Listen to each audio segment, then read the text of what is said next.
National investigation agency ने gangster terror network पर बड़ी कार्रवाई की है। उत्तर प्रदेश, हरियाणा, राजस्थान, पंजाब, उत्तराखंड और दिल्ली एनसीआर समेत 6 राज्यों में एक साथ रेड मारी जा रही है।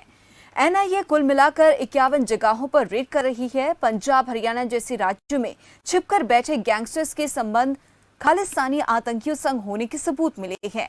ये भी माना जा रहा है कि इसे ही ध्यान में रखते हुए ये रेड हो रही है। एनआईए के मुताबिक वे 6 राज्यों में 3 मामलों में लॉरेंस बम्बीहा और अर्श डल्ला गिरोह के सहयोगियों से संबंधित 51 स्थानों पर छापेमारी कर रही है।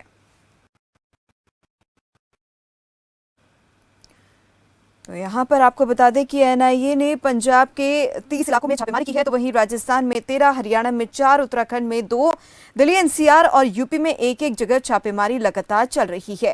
तो एनआईए ने खालिस्तान, आईएसआई और गैंगस्टर नेक्सस के खिलाफ कई सारे सबूत इकट्ठा किए हैं।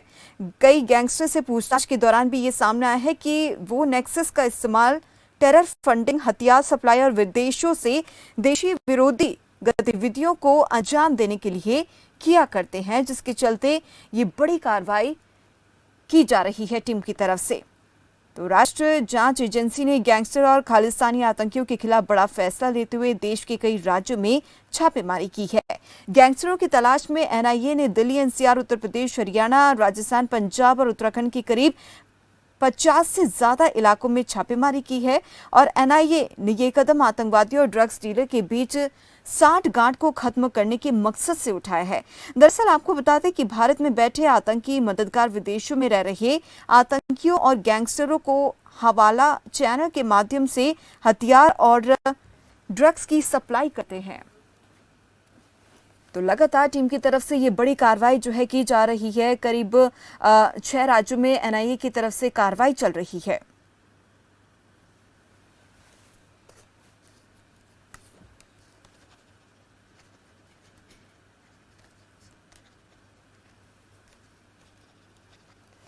और इसी पर अब ज्यादा जानकारी के लिए हमारे साथ उत्तराखंड के ब्यूरो चीफ और चंडीगढ़ से जुड़ गए हैं अनिल सेमवाल। सबसे पहले उत्तराखंड के ब्यूरो चीफ का रुख करना चाहूंगी कैलाश जोशी जी का। कैलाश जी, जैसे कि हम देख रहे हैं कि बड़ी कार्रवाई टीम की तरफ से की जा रही है, लगातार बैठकें भी चली, चिन्हित भी कई जगहों पर किया गया, तो ऐसे में जो कार्रवाई है किस तरीके से आगे बढ़ती हुई नजर आ रही है?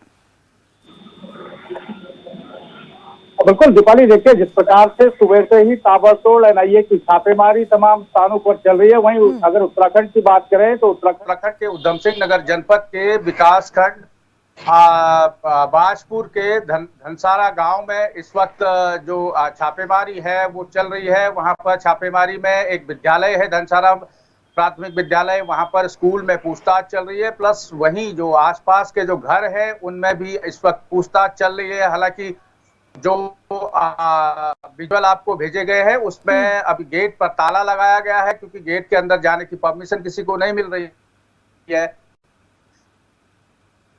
विद्यालय के आसपास जो घर है वहां पर भी जो है इस वक्त पूछताछ अभी जारी है। अभी तक औपचारिक कोई ऐसी सूचना प्राप्त नहीं हुई है कि कहीं किसी को पकड़ा हो या फिर कहीं से कोई हथियार या फिर किसी तरह के कोई कागजात बरामद हुए हों। बहरहाल उधम सिंह नगर जनपद में, उत्तराखंड के जो उधम सिंह नगर जनपद है, और वहां पर इस वक्त एनआईए की छापेमारी 2 स्थानों पर चल रही है। एक तो रेजिडेंशियल पोर्शन पर चल रही है, दूसरा जो विद्यालय है वहां पर इस वक्त एनआईए की छापेमारी गतिमान है। दीपाली जी, चलिए अनिल सेमवाल का रुख कर लेते हैं। अनिल सेमवाल, जैसे कि हमारे ब्यूरो चीफ उत्तराखंड के कैलाश जोशी जी ने भी जानकारी दी है कि किस तरीके से उत्तराखंड की अगर हम लोग बात करते हैं तो वहां पर छापेमारी लगातार चल रही है, बैरिकेडिंग भी कर दी गई है, ताले लगा दिए गए हैं, पूछताछ भी चल रही है। तो इस समय चंडीगढ़ की अगर हम लोग बात करते हैं तो क्या कुछ स्टेटस है? बिल्कुल, हरियाणा की अगर बात की जाए तो हरियाणा में कई जगह एनआईए की तरफ से रेड की जा रही, जिसमें रोहतक, सोनीपत, अंबाला, झज्जर, यहाँ पर फिलहाल जानकारी है कि एनआईए की तरफ से रेड की जा रही है। और इसी तरीके की रेड पिछले कुछ दिन पहले पंजाब में भी एनआईए की तरफ से की गई थी, और यहाँ पर एनआईए की तरफ से खालिस्तान और ड्रग्स का जो एक कनेक्शन रहता है उसको तोड़ने का प्रयास किया जा रहा है। इस बीच जो गैंगस्टर्स हैं उनके जो गुर्गे हैं उनके ठिकानों पर लगातार दबिश जो है वो दी जा रही है। आज जो हरियाणा में रेड की जा रही है उसमें भी लॉरेंस बिश्नोई, बम्बीहा गैंग के जो लोग हैं जो गुर्गे हैं उनके आवास पर जो है वो एनआईए की तरफ से रेड की जा रही है। और यहाँ पर ये देखना होगा कि इस रेड के बाद क्या कुछ निकलकर सामने आता है, कितना कुछ जो सफलता है वो एनआईए की टीम को। जी जी कैलाश जी, आपका रुख करना चाहूंगी। अभी तक आपसे जानना चाहेंगे टीम को अभी फिलहाल के लिए कुछ हाथ लगा है और कितनी देर तक ये कार्रवाई जो है आगे भी जारी रहेगी? हाँ देखिए, जैसा कि अभी अनिल ने बताया, दीपाली की जिस प्रकार से जो लॉरेंस बिश्नोई गैंग है या ड्रग नक्सस है, उसको खत्म करने के लिए ये जो छापेमारी है उसका जो सिंडिकेट है उसकी रस्सी तोड़ने के लिए ये छापेमारी की जा रही है। दूसरी बात, अभी जब हाल फिलहाल में जब खालिस्तानी नेता की जो गुमशुदगी हुई थी उस वक्त भी उत्तराखंड में उसके पाए जाने की खबर थी।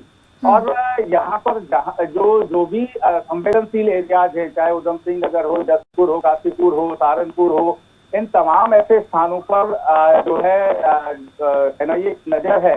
और जो एनआईए है सुबह तड़के से ही उधम सिंह नगर जनपद के मायपुर के क्षेत्र में मायपुर विकासखंड में मौजूद है, जहाँ पर एक विद्यालय को एनआईए ने कब्जे में लिया है। वहां पर गेट पर तालाबंदी कर दी गई है, उसके अंदर पूछताछ चल रही है। जी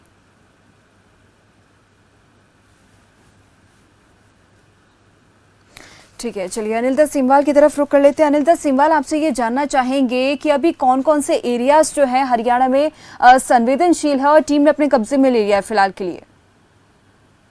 देखिए, यहाँ पर हिमांशु भाऊ की बात की जाए, जो रोहतक से है, गैंगस्टर है, उसके आवास पर, उसके ठिकानों पर दबिश जो है वो दी जा रही है, उसके करीबियों के ठिकाने पर दबिश दी जा रही है। इसके अलावा नीरज बवाना की बात की जाए, लॉरेंस बिश्नोई की बात की जाए, या बम्बिहा गैंग से जुड़े जो गुर्गे हैं उनके ठिकानों पर फिलहाल एनआईए की तरफ से रेड की जा रही है। और ये जो ड्रग सिंडिकेट है इसको तोड़ने का एक प्रयास किया जा रहा है।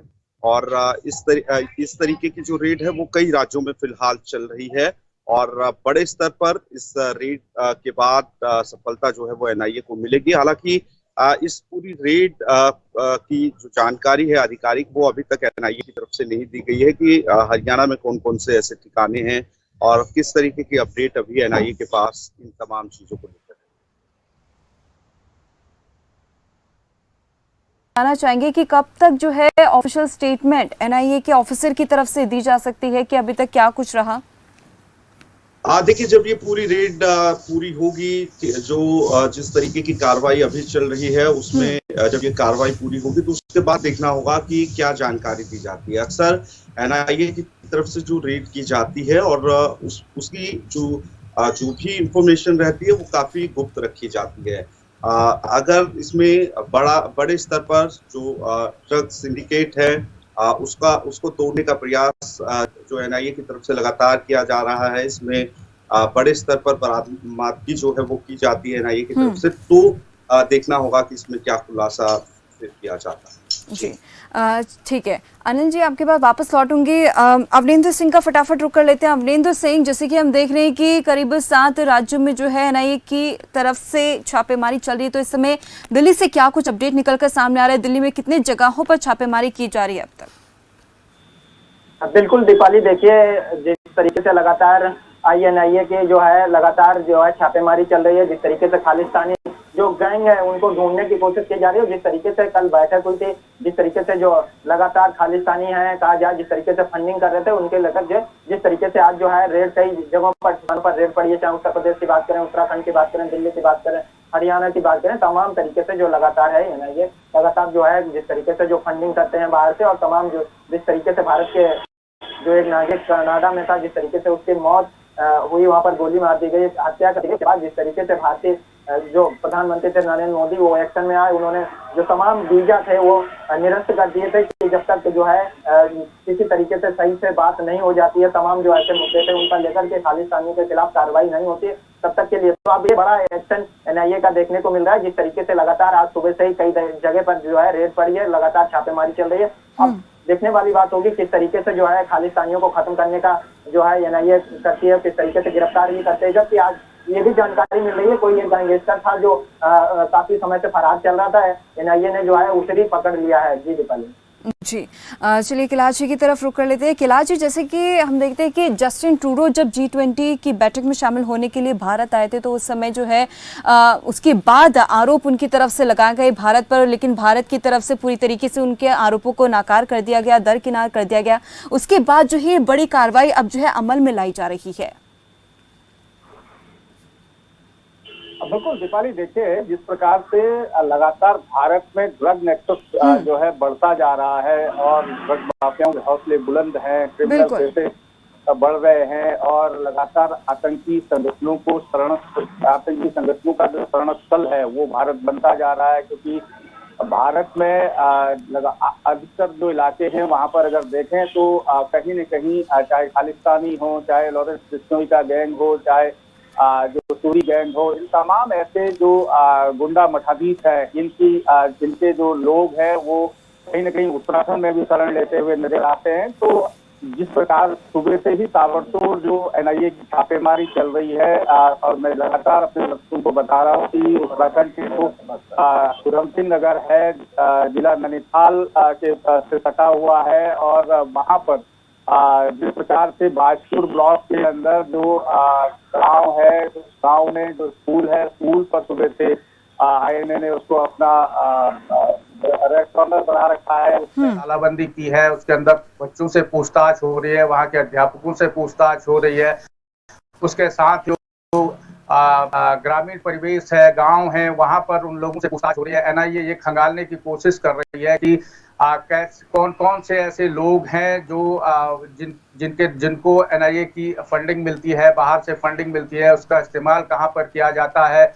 और सबसे महत्वपूर्ण ये हो जाता है कि जिस प्रकार से उत्तराखंड को देवभूमि कहा जाता है और देवभूमि में अक्सर ये देखने को मिल रहा है कि यहाँ पर भी आतंकी हो या फिर जो चोर हैं, डकैत हैं, माफिया हैं, ये अपनी शरणस्थली इसको बना रहे हैं। तो यहाँ कहीं न कहीं जिस प्रकार से एनआईए की छापेमारी हुई है, इससे ये साफ होता है कि कहीं न कहीं एनआईए ने जो यहाँ पर खालिस्तानी गैंग के तार होने की पुष्टि की है और यहाँ पर जिस प्रकार से छापेमारी चल रही है, इस छापेमारी से यहाँ पर ये साबित होता है कि कहीं न कहीं जिस प्रकार से आतंकी संगठनों की शरणस्थली उत्तराखंड भी बनता हुआ जा रहा है। हालांकि उत्तराखंड सरकार हो या केंद्र सरकार हो, लगातार प्रयास कर रही है और आज अब ये देखने वाली बात होगी कि एनआईए को यहाँ से क्या हासिल होता है। बहरहाल अभी पूछताछ यहाँ पर चल रही है, पूछताछ के बाद क्या निकलकर सामने आता है उस पर अपनी निगाहें बनी हुई है। क्योंकि जहां पर एनआईए की छापेमारी चल रही है उसके कुछ ही मीटरों पर खबरफाश की टीम वहां पर मौजूद है। और सबसे बड़ी बात यह है कि जो हमारे अपने सहयोगी वहां पर संदीप खड़े हैं, उनके द्वारा ये बताया गया है कि इस वक्त जो है अंदर जाने की अनुमति किसी को नहीं है, गेट पर ताले लगाए हुए हैं। और जैसे भी दीपाली कोई बड़ी अपडेट वहां से प्राप्त होती है तो अपने दर्शकों को बताने का प्रयास हम जरूर करेंगे। लेकिन बहरहाल जो ड्रग नेक्सस है, आतंकी संगठनों के जो ठिकाने हैं या फिर उनको शरण देने वाले लोग हैं, इन पर बड़ी कार्रवाई होती हुई नजर आ सकती है। बिल्कुल बिल्कुल कैलाश जी, क्योंकि हम कह सकते हैं कि जो भी शख्स देश के विरुद्ध या देश के खिलाफ जो है किसी भी तरीके की आवाज उठाएगा उसकी अब खैर नहीं होगी बिल्कुल भी। तो एक मैसेज जो है वो यहाँ पर भेजा जा रहा है भारत की तरफ से। बिल्कुल दीपाली, देखिए जिस प्रकार से प्रधानमंत्री नरेंद्र मोदी हो या उत्तराखंड में मुख्यमंत्री पुष्कर धामी हो, लगातार ड्रग फ्री देवभूमि का यहाँ पर सरकार की ओर से इनिशिएटिव लिया गया है। पुलिस प्रशासन की अगर हम बात करें तो जो पुलिस के जो हेड है यहाँ पर मुखिया है डीजीपी अशोक कुमार साहब, उनके द्वारा भी जो है ड्रग फ्री देवभूमि का जो है लगातार कार्यक्रम यहाँ पर चलाया जाता है। और लगातार यहाँ पर जो पुलिस के अधिकारी हैं, जो ड्रग नेक्सस को फेल करने में जिनको महारत हासिल है, उसमें से अभी चंपावत जिले के एक एसओजी इंस्पेक्टर हैं, उनको भी राष्ट्रपति के द्वारा सम्मानित किया जाना है। ये भी बड़ी एक उपलब्धि उत्तराखंड के लिए है। और उत्तराखंड में हमेशा से ही जिस प्रकार से देश विदेश के पर्यटक यहाँ पर आते हैं, उनको अमन चैन यहाँ पर मिले, उनको किसी प्रकार की कोई परेशानी ना हो, इसको देखते हुए भी एनआईए की जो ये टीम है, एनआईए की जो रेड है, ये बड़ा महत्वपूर्ण माना जा रहा है। बहरहाल जिस स्थान पर इस वक्त एनआईए की टीम रेड कर रही है वो स्थान अति संवेदनशील माना जाता है। उस जनपद में अमूमन ये देखा जाता है कि वहां पर जो ग्रामीण परिवेश है उसमें आतंकियों को शरण देने के वाले लोगों पर और जो जिनको अवैध रूप से फंडिंग हो रही है उस फंडिंग का इस्तेमाल कहां पर किया जा रहा है, उन तमाम चीजों को लेकर अब एनआईए की टीम का खुलासा जब होगा उसके बाद ही पता लग पाएगा कि एनआईए की टीम को क्या वहां से बिल्कुल मिला बिल्कुल है। कैलाश जी, बिल्कुल आपने सही कहा, क्योंकि जब खुलासा होगा पूरी तस्वीर जो है कहीं ना कहीं साफ होती हुई नजर आएगी। आप सभी हमारे साथ बने रहेगा, इस चर्चा को आगे